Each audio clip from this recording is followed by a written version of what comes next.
In episode 62, I piffle on religion's view of an afterlife.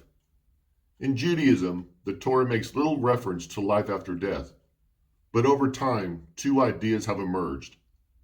The first, which was possibly influenced by Greek thought, is that all humans possess an immortal soul, which leaves the body and returns to its creator after death.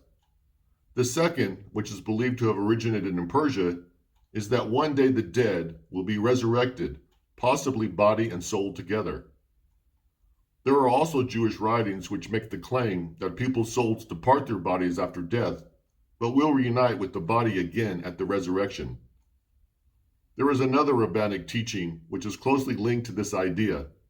It states that all men's actions, good and bad, are not always rewarded or punished during mortal life, but will be made right whether immediately upon death or at the subsequent resurrection. Judaism maintains righteous individuals from all countries and religions will take part equally in the world to come. For Jews, the immediate concern is not about seeking ways to enter heaven, rather the primary focus in Judaism is on living a moral and pious life. It is about worshiping God and following His commandments, which, if God wills it, will result in a favorable afterlife. Traditional Christianity teaches that heaven is the place where the throne of God is located. It is populated by holy angels and the souls of those who have accepted Jesus Christ as their Lord and Savior. Whether this description of heaven is actual or metaphorical, Christians consider it to be a state of existence rather than a specified place located somewhere in the cosmos.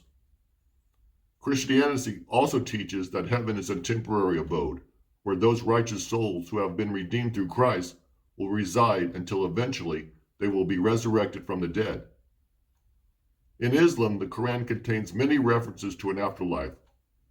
They reject the idea of original sin. Muslims believe that all people are born with pure hearts and souls, and that for those that continually do good deeds throughout their lifetimes, they will attain Eden once again in their afterlife. Islam teaches that all children, being that they are still pure, will automatically be taken to heaven when they die, regardless of the religion of their parents. Heaven is denoted by Muslims in mostly physical terms. It is described as a place where once asked, every wish is immediately fulfilled. In heaven, everyone always feels happy and all negative emotions are extinguished. All those who dwell in heaven live royally. They are said to wear very expensive apparel. They are permitted to partake in exquisite feasts, and they can spend their time reclining on comfortable couches, which are inlaid with gold and precious stones.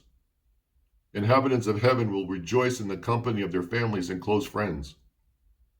Muslims believe that the way to attain heaven is if their good deeds outweigh their sins. The more good deeds a person performs throughout his lifetime, the higher the level of heaven he will attain. Although there are many levels to heaven, Muslims are taught that even the lowest level is more than 100 times better than what mankind considers to be the most privileged life on earth. The highest level is known as the seventh heaven and is described as a place where houses are constructed by angels for the righteous occupants made of solid gold. In Hinduism, heaven is described as transient and brief. For Hindus, entering into heaven is not the final goal in life. Heaven itself is wholly related to the human body and consciousness. Since neither of these is perfect, Hindus view the notion of an eternal heaven as just another ostentatious concept conjured up by man for achieving a pleasurable and narcissistic lifestyle. In Buddhism, heaven is thought to be a part of illusionary reality. Although there are several heavens, none of them are considered by Buddhists to be real or lasting. They are simply temporary places where those individuals who have accumulated good karma in their lifetimes may be reborn into one of them. However, their stay in heaven is not eternal. Eventually, they will use up all their good karma and will then undergo mortal rebirth once again, either as a human, animal, or creature. Because heaven is only an ephemeral, the primary focus for Buddhists is on escaping the cycle of rebirth and ultimately reaching the state of the nirvana, or enlightenment. Nirvana should not be taken as heaven, but rather as the most elevated mental state a being can achieve. Thank you for listening. I hope you will join me in my next video.